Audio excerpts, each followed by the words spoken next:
Let's move on. 1 p.m. Eastern. Cincinnati Bengals 0-2, 0-1 on the road at New York Jets 1-1, 0-1 at home. MetLife Stadium in East Rutherford, New Jersey. 72 Fahrenheit, mostly cloudy, 8 miles per hour. And is it time to panic for the Super Bowl finalist Cincinnati Bengals? The Bengals are the first defending AFC champion to start 0-2 since 1999. And that doesn't really count because Denver was coming off back-to-back Super Bowl wins and started 0-4 after Elway retired. Let's take a look at the line history here in this one. We have the Bengals opening up at -4. Now they're -4.5. From a totals perspective, it opened up at 43. It's gone all the way up to 45.5. So a big jump there. Let's take a look at the cash flow in this one. 9,974 tickets in. 87% of the tickets and 92% of the cash on the Bengals bouncing back. 66% of the tickets and 63% of the cash on the over. They come in off that 2017 loss at Dallas to the Cooper Rush-led Cowboys. Big shout-out to our birdie, who was heavy on the Cowboys. Joe Burrow did not look good. He finished 24-36 for 199 yards, 1 touchdown, no interceptions. He's just not getting any protection at all from this revamped offensive line. The Cowboys sacked Burrow 6 times in the first 3 quarters. He was sacked 7 times in the opener against the Steelers. He was sacked 51 times last season. The Bengals put tons of energy into their offensive line in the offseason, overhaul it, and he's on pace to be sacked 111 times this year. T. Higgins caught 6 passes for 71 yards. Jamar Chase 5 for 54. Joe Mixon 19 carries for 57 and 3 catches for 26. Sam Hubbard had the lone sack. They got 5 hits on Cooper. Tight end Drew Sample ruled out with a right knee injury. He got hurt in the second quarter. T. Higgins is in concussion protocol. And Cincinnati has lost 10 of its past 11 road games against the Jets. Jets come in off a wild 31-30 comeback victory at Cleveland on Sunday to snap their 13-game losing streak in September. We talked already about 2,229 consecutive games that the team leading by at least 13 points in the final 2 minutes has won, and that came to an end. Joe Flacco, 26 of 44, 307 yards, 4 touchdowns, no picks. He's 18-3 now against the Browns. Rookie Garrett Wilson, 8 catches for 102 yards, 2 touchdowns. One of those was a game-winning TD with 22 seconds left. Corey Davis, 2 catches for 83 yards and a touchdown. Breece Hall, 7 carries for 50 yards, caught 1 pass for 10-yard TD. And Ashton Davis had the game-clinching interception, and the Jets had 1 sack and 5 quarterback hits on Jacoby Brissett. And Greg Zuerlein, 57-yard field goal left to tie it. The kick matched the longest in franchise history, and Zuerlein is a good kicker. This is an interesting spot. Take it away. I'm going to be right back, so you're going to have full screen here for a second. I got to take care of something quickly, but take it away, Bengals, Jets. Yeah, look at this, full screen Andy. No big deal. Hey, guys, in the chat. I'll do what Jimmy did. Fanatical Jim, Joe Chris, Jared, TG, Harold Williams, Gerald Jones. I am going to bet the Cincinnati Bengals here, and it doesn't feel good, but it is still a very good offense with a ton of good weapons. And the biggest problem has been facing a couple of really good pass rushes, a couple of good pass rushers, a couple of good pass rushing schemes. That said, if you go look at pass rush win rate for defensive lines, the Jets are 30th in the league.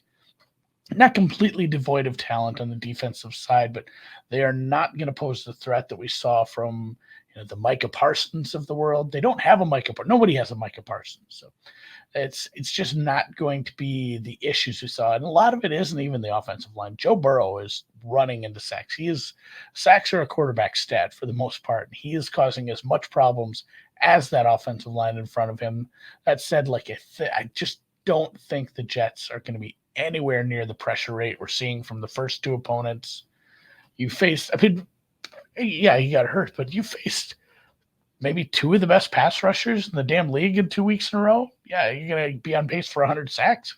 That sort of thing happens. It's the Jets this week coming off a bounce back or coming off a crazy win with a quarterback who hasn't done shit for 4 years. I just don't see a repeat performance from Flacco. It's such a nasty spot to take a road favorite here, but I have to rely on my priors on this. And I wasn't a big Bengals guy last year, but where I have their offense ranked is still just so much higher. And Bengals team total over. It's not a spot I enjoy taking, but I make this a lot closer to 7 than 5. So it's just protect Burrow, let him make plays to playmakers, and watch the Jets crumble here. It's a nasty game. If the Bengals don't cover and win, I guess such is life. But man, they need a win here. They need to get their shit right because it's a division they can still compete in. Nobody's running away with this division right now, guys. They can still win this division, get into the playoffs. Just have to get a few things right. And that is, if Burrow isn't pressured repeatedly and he's comfortable, he's going to make the throws. We're not going to see the turnovers on turnovers like we saw in week 1. We're not going to see all the sacks from the first 2 weeks. And what am I getting here? I'm just betting everything at Chris because I have that up 4.5 minus 15. So I can get a 5 minus 12. What's that? I might just sell this to 6. Let's get weird with it. But yeah, I'm gonna go find the best number I can on the Bengals. Let me see if I can help here as well. Let me pull up what Pinnacle will offer you that 6. You can get a 4.5 at minus 108, but if you want to, yeah, I'll take that. You'll take that. Let's just see what a little site called Lovig .ag has. Yeah, I would like to see what we could get you at the 6. I'm curious about this move. Here we are. If I cheat it to 6 plus 106, so minus 108, 4.5 seems to make sense there. All right, Andy is on the board with the Bengals minus 4.5 at minus 108. I agree with this. I agree with this take. I agree with this look.